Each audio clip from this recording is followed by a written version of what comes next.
Hi, my name's Glenn Chamberlain. I work at the Sony Centre in Reading. I'd like to take this opportunity to go over a few features on Sony televisions, Blu-ray players and some theatre systems as well as a few other miscellaneous product groups. Internet Video Library Service is essentially a service that gives you tons of on-demand material, catch-up TV services, movie rental services, music streaming services. It's a great feature and I'm going to show you all what it does and how to configure it in this tutorial. There are three main ways of connecting your television to the internet to take advantage of BIVL Internet Video Library Services.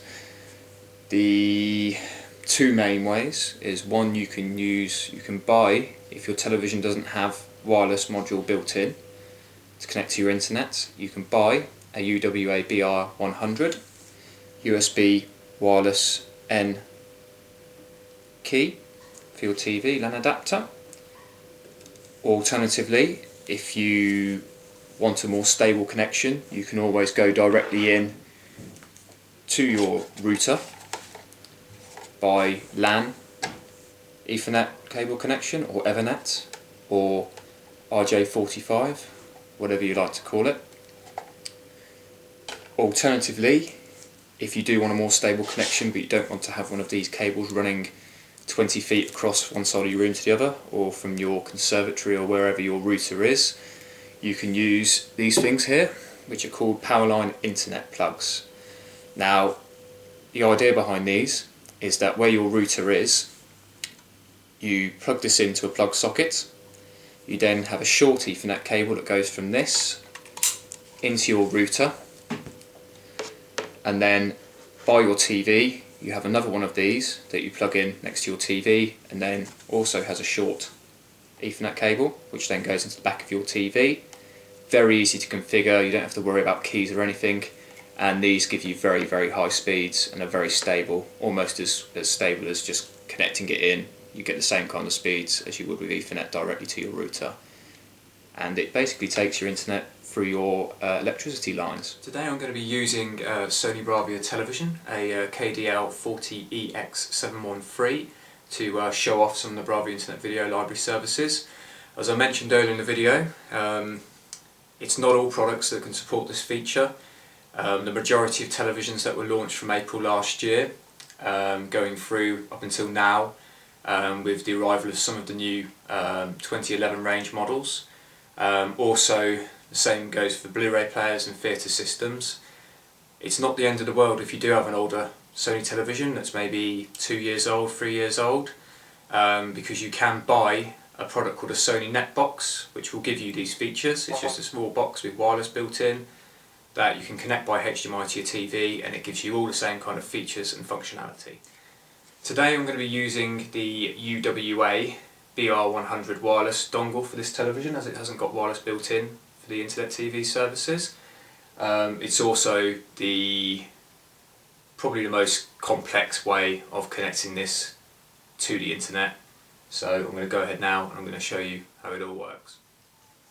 Now, looking at the back of this television, you can see that even though it hasn't got wireless built into it, it has got an Ethernet port, so you can hardwire directly in to your router if it's convenient, or use the Powerline Internet plug I was talking about earlier. But today we're going to be using the wireless key, the UWA BR100, and on the side of this particular TV there's a USB, so what I'm going to do is I'm going to just plug that straight into the side there, the one way around, that one. There you go. Now the important thing is with this, if the TV's on when you're doing it, you'll have to turn the TV off and then back on again, because it won't detect it, and you'll be messing around for ages trying to figure out why it can't see it. So just switch it off and then back on again. Okay, so we've now got our wireless dongle plugged into the television. Just going to turn it on now.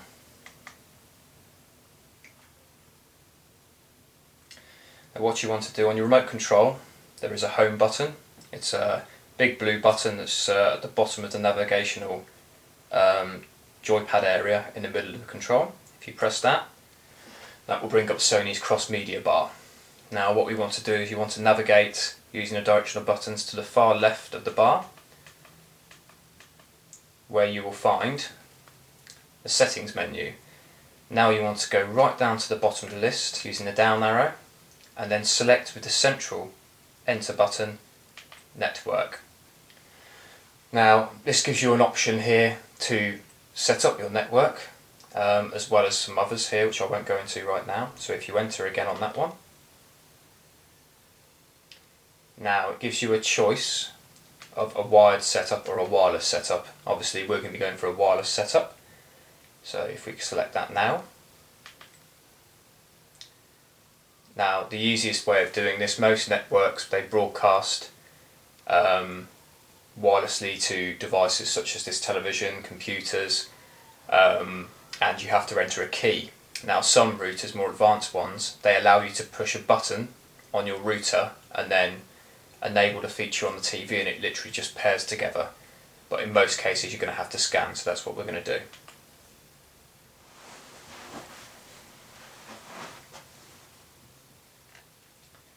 Right, as you can see now, the TV's found quite a few networks within range. My one is the Sky network, so I'm going to just select that one with the middle button. As you can see, it's got security key, so we select that one there. Now most networks have either got a WEP key or a WPA key. In this case it's WPA, so if I press the middle button again to enter my key, now as you can see this has already been done before. So this is where you would enter your key if you hadn't already.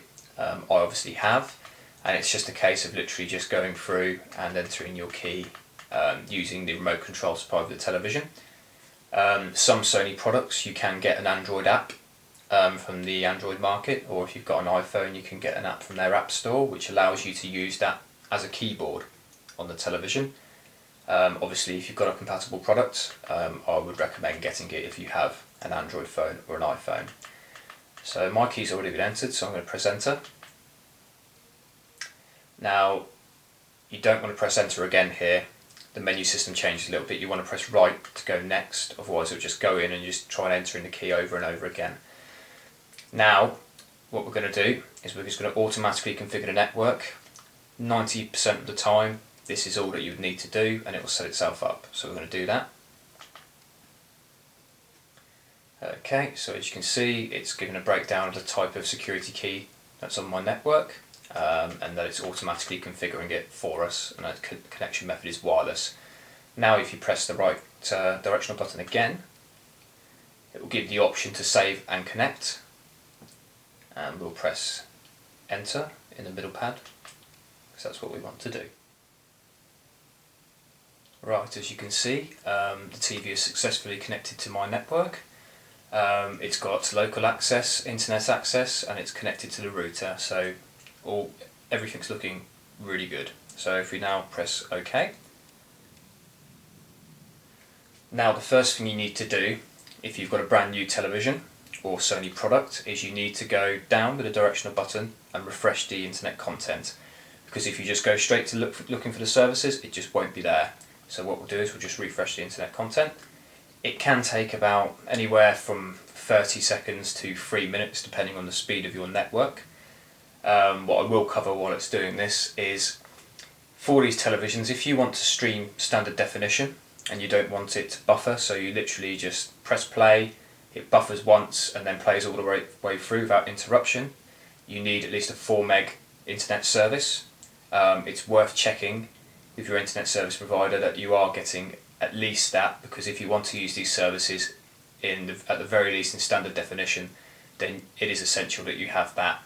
Now if you have a better internet connection around 6 meg or above, then you'll be able to enjoy HD services with uninterrupted streaming as well. The TVs themselves are very intelligent. They will actually test your connection accordingly every time you try to stream a video, and it will either compress or uncompress the video depending on the quality of your connection. So if you have one of the few lucky people who has super fast fibre optic broadband for a handful of providers, then you will get spectacular picture quality over these services. Okay, television's now prompting me that it has searched and updated all the home network internet content as well as the internet services. So what I'm going to do now is I'm just going to press the home button as indicated. and it will take me back to the cross media bar. Now what I'm going to do is I'm just going to give a very quick rundown of the key, what I believe to be the most popular and key services on these televisions. Now if I go straight to video, now the best thing I think about these services is that you've got access to catch-up TV services such as BBC iPlayer and 5 on demand. Now at the moment there is talks of ITV Player and 4 on demand coming, however there's been no dates or deadlines put on that, so I would imagine a rough ballpark figure would probably be 2 to 4 months before you start seeing that on your TV. Once you've connected the TV to the internet, whenever there's a new service, you'll just turn the TV on and it will be there, it will be ready, and you won't have to do anything to get them. So what we're going to do is just a basic scroll through. I'm not going to spend too much time on the service Curiosity. It's Sony's one-off movie rental service for standard definition and high definition. However, it's worth spending a lot of time on this service because it is very, very good. Very good service. So if we have a look at BBC iPlayer, as you can see on there, you've got Demand 5, you've got Sky News.